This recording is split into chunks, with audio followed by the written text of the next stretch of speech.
In Days of Our Lives, a storm is brewing around Abe Carver and his growing fear that his beloved son, Theo Carver, may be walking down a dangerous path, one too closely aligned with that of his infamous grandfather, Stefano Di Mera. As the NBC Peacock soap gears up to celebrate its monumental 60th anniversary in November, the writers are weaving the show's rich legacy into a new generational conflict that ties the past, present, and future of Salem together. The tension begins to build when Theo assumes a greater position of power within Di Mera Enterprises, a move that immediately triggers concern in Abe. For decades, Abe has been Salem's moral compass, a man grounded in law, justice, and ethics. He has always fought to protect his son from the darkness that often surrounds the Di Mera name. Yet as Theo steps further into the world of corporate ambition, manipulation, and high-stakes decision-making, Abe sees unsettling echoes of Stefano's rise in his son's behavior. Behind the scenes, James Reynolds, who has portrayed Abe for an incredible 44 years, recently reflected on this very theme in an interview tied to the anniversary celebrations.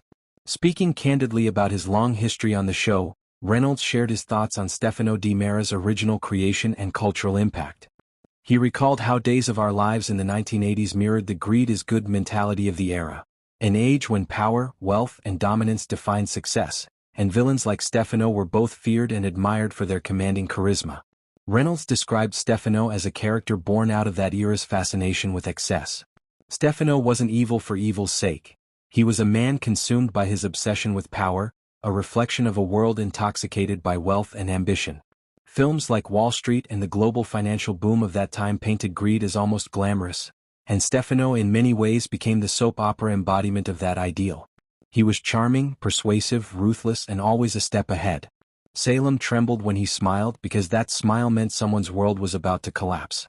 But for Abe, the memories of Stefano are not nostalgic, they're haunting.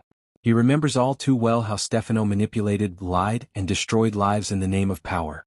Stefano's legacy left scars across Salem that still ache decades later, especially for families like the Carvers, Bradys, and Hortons.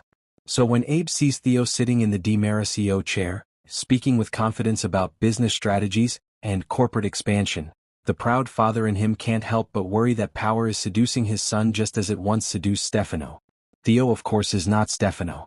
He is gentle, empathetic, and kind-hearted. But power has a way of changing people, especially in Salem. Theo's autism has always made him deeply honest and literal, but also somewhat vulnerable to manipulation. With people like Tony Di Mera guiding him and others in the company whispering in his ear, Abe fears that Theo might not fully grasp the darker motives of those around him. Adding to Abe's unease is the possibility that Stefano himself, or at least his spirit, his memory, or even his cloned consciousness, may be returning. The show has hinted at Stefano's legacy reawakening in mysterious ways. Longtime fans know that Stefano's death is never final. He has been presumed dead more times than anyone in Salem can count, only to rise again under a new guise. Recent whispers in Salem suggest that Di Mera Enterprises has been funding secret research projects in Europe, connected to Stefano's old scientific contacts.